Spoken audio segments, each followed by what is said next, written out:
la Guinée est un pays de tous les paradoxes. Et vous le savez, avec une transition où on avait promis de faire l'amour à la Guinée, une transition dirigée par un Premier ministre qui s'est battu, qui a fait presque la majorité de sa vie pour un état de droit en Guinée. Ce sont des paradoxes observables au vu et au su de tout le monde. Mais ce n'est pas étonnant quand dans un pays, on n'a pas de recours quand nous sommes menacés. Ce n'est ni les religieux. Et c'est le comble. Si les religieux eux-mêmes sont complices même de la mauvaise gestion de cette transition, je pense qu'on n'a pas de réponse par rapport à la situation actuelle. La Guinée est un pays de tous les paradoxes. Tous les paradoxes parce que ce sont nos camarades qui sont aujourd'hui à la tête de certaines institutions. Je vais parler du CNT. Un pays de paradoxes avec lesquels nous avons marché dans les rues de Conakry en 2018 pour réclamer la réduction du prix du carburant. Certains sont ministres. Un pays de paradoxes où pratiquement c'est l'égoïsme qui prime sur l'altruisme. Un pays de paradoxes où la majorité des Guinéens sont des croyants monothéistes et de surcroît musulmans.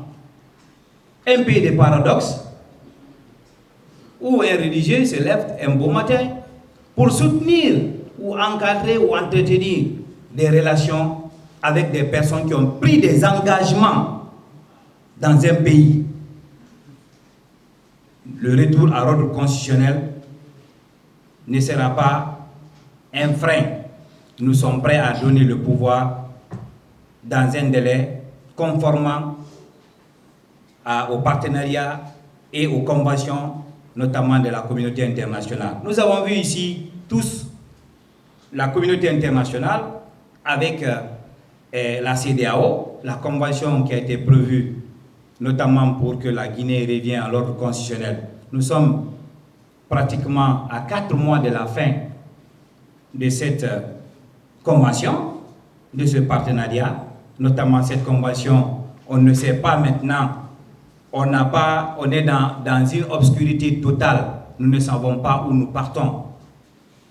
Les R qu'ils ont parlé, rectification, on a l'impression que la Guinée va naître bientôt, ou n'était pas née d'ailleurs, quand vous entendez les expressions. On va faire des textes qui vont résister au temps et à la tentation.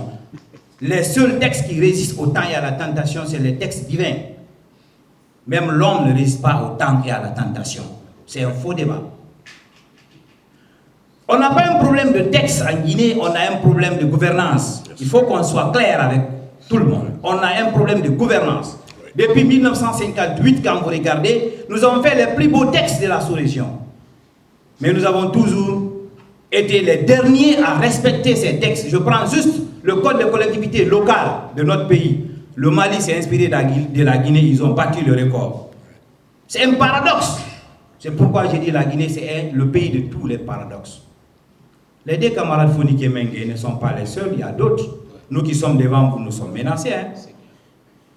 Mais il faudrait qu'il y ait des Guinéens qui vivent pour que les autres se libèrent. Aujourd'hui, je vois des gens dans les médias ou à travers les réseaux sociaux pour demander le retour d'Alpha Condé. Vous avez vu un peu le paradoxe de la Guinée. Cependant, les mêmes personnes qui ont encore crié et applaudi le 5 septembre le régime de Doumbouya, c'est les mêmes qui reviennent. Vous avez vu que le paradoxe dont je parle, la Guinée est le premier pays de paradoxe du monde. Tout ce que nous faisons, c'est paradoxal. Il est temps pour nous, chers Guinéens, chers jeunes Guinéens, acteurs de la société civile, acteurs politiques, et surtout ceux qui font semblant, je les invite d'arrêter de chercher des postes à travers des sorties médiatiques. La journée et la nuit, on est amis d'un ministre. Les forces sociales ne sont pas parrainées. Je le dis une fois encore devant tout le monde. On n'a pas de parrain. Nous croyons à ce que nous faisons. Depuis 2018, nous n'avons pas changé notre position. Depuis que nous avons lancé pour la réduction du prix du carburant à la pompe, on n'a pas changé de position. Quiconque a des preuves qu'il les brandisse, je le dis haut et fort. Et nous restons dans notre position. Aujourd'hui, nous réclamons le gouvernement du CNRD. On sait que la Guinée a ratifié pour plusieurs textes, traités et conventions internationales. Nous le savons tous. Ces traités et conventions, si on dit la Guinée a fait des violations des droits de l'homme, vous regardez les textes. Aujourd'hui, la liberté d'expression a reculé.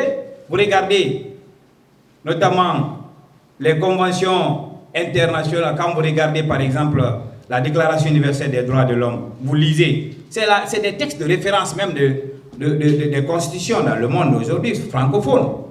Mais malheureusement, on est en train de passer à côté. On est en train de faire croire aux Guinéens que la Guinée n'existait pas avant le 5 septembre. La Guinée a existé avant le 5 septembre, la Guinée va continuer à exister après le 5 septembre. Les hommes passent, mais la nation demeure. Il faudrait qu'on le sache. Aujourd'hui, nous qui sommes de la société civile, le seul hic que nous avons, c'est parce que nos camarades inondent le CNT. Nos camarades, certains sont dans le gouvernement, ils sont ministres. Ils étaient avec nous. Mais il faut s'interroger. Alors, le pouvoir en Guinée est-il synonyme de changement de comportement radical en s'opposant aux intérêts collectifs, au détriment peut-être de ces intérêts collectifs, on met au primo l'intérêt individuel, l'égoïsme, la recherche du soi, la satisfaction de l'intérêt personnel. Et nous le savons tous.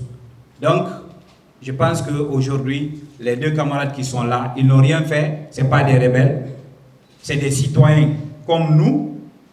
Ils n'ont fait qu'exprimer leur indignation, comme on le fait aujourd'hui, pour un retour à l'ordre constitutionnel promis par le colonel ou le général Mamadi Doumbouya. Il a promis le retour à l'ordre constitutionnel conformément, mais nous sommes en train de voir des manœuvres dilatoires qui sont en train d'aller vers la confiscation du pouvoir, les libertés individuelles et collectives. Que Dieu sauve la Guinée et les Guinéens.